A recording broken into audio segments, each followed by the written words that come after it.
বন্ধুরা, welcome back to Tanushree blogs 30। আশা করি তোমরা সবাই ভালো আছো। হ্যাঁ, ভালো থাকারই কথা। আর আমিও ভালো আছি। আগের থেকে আমার জ্বরটা অনেকটাই কমেছে, এখন একটু বেটার ফিল করছি। তো আজকে আবার তোমাদের সামনে নতুন একটি ভিডিও নিয়ে চলে আসলাম। আর ওই ভিডিওটা কিন্তু কোনো রকম রান্নার ভিডিও না, বা কোনো রকম অন্য কোনো ভিডিওই না। তো যাই হোক, এই ভিডিওটা দেখো। আমি এখানে অনেকগুলো কাপড় কেটে নিয়েছি। তো কী কেটে নিয়েছি ওগুলোই তোমাদের সঙ্গে একটু শেয়ার করছি। আর ক্যামেরাটা আমি জানি না কীরকমভাবে ধরেছিলাম। দেখো, ক্যামেরাটা 3 পার্টে হয়ে আছে। কেন কোনোভাবে আমি সোজা করতে পারিনি, হয়তো আমার ধরার ভুল ছিল। আচ্ছা, যাই হোক, কোনো ব্যাপার না। ভুল ত্রুটি একটু ক্ষমা করে নিও, আর একটু অ্যাডজাস্ট করে নিও তোমরা। তো তোমরা দেখতে থাকো। আমি কাপড়গুলি কেটে নিয়েছি, এখন এগুলো সেলাই করে কি বানাই পুরোটাই তোমাদের সঙ্গে শেয়ার করব। তো তোমরা সবাই স্কিপ না করে ভিডিওটা দেখতে থাকো।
যে দেখো বন্ধুরা, আমার কিন্তু সেলাই হয়ে গেছে।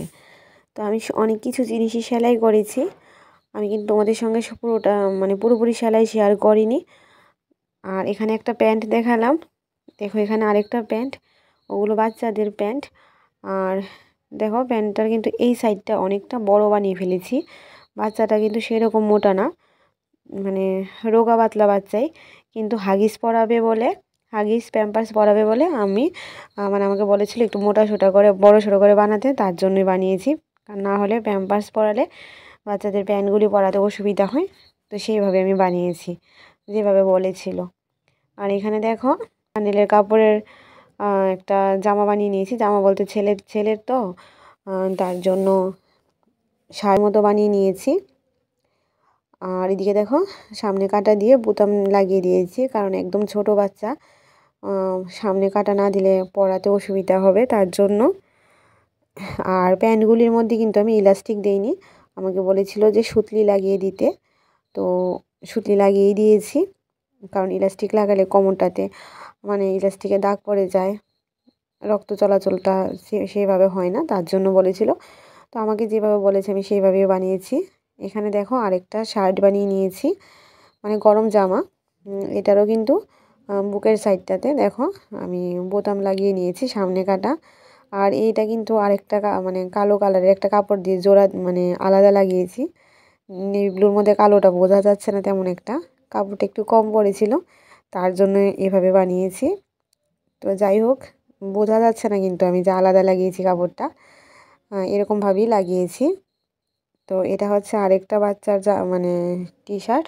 আর এখানে দেখো আরেকটা ফানেলের জামা, এটা মানে কালারটা পুরোপুরিভাবে আসেনি, এটা স্কাই কালার ছিল, তো কালারটা কিন্তু সেভাবে আসেনি। আচ্ছা যাই হোক, কালার আসুক বা না আসুক, কাপড়টা মানে বানানোর পরে দেখতে সে ভালোই লাগছিল, খারাপ লাগছিল না। জানি না ক্যামেরার মধ্যে কতটা তোমাদেরকে আমি দেখাতে পারছি। আর দেখো এদিকেও কিন্তু আমি বোতাম লাগিয়ে নিয়েছি, সবগুলি কিন্তু সামনে কাটা, না হলে ছোট বাচ্চা তো পরাতে অসুবিধা হবে, তার জন্য। আর তাহলে আমি কয়টা 3টে শার্টের মতো জামা বানিয়েছি আর 2টো প্যান্ট সেলাই করেছি, তাই তো। আর এখানে দেখো, এখানে যে নাইটির কাপড়টা কেটেছিলাম আমার আগের ভিডিওতে আছে, তো নাইটিটাকেই সেলাই করে নিয়েছি। তো আমাকে বলেছিল প্রথমে 3/4 হাতা দিতে, তারপর ছোট হাতা বলেছিল, তো আমি ছোট হাতাই দিয়েছি, যেরকম বলেছি সেই রকমভাবেই দিয়েছি। তো দেখো আবার দুই সাইডে দেখো 2টো বেল্টও দিয়ে দিয়েছি, কারণ এটা তো ছাটের বানাতে বলেছিল, তো ছাটের নাইটি গরম জামা কিন্তু এটা। তো ওই যে দেখো 2টো বেল্টও দিয়ে দিয়েছি। তো আমার ড্রেসগুলি কেমন লেগেছে অবশ্যই মানে আমার কমেন্ট বক্সে কমেন্ট করে জানাবে। আমি ততটা ভালো পারি না, ততটা পারি ততটাই চেষ্টা করি।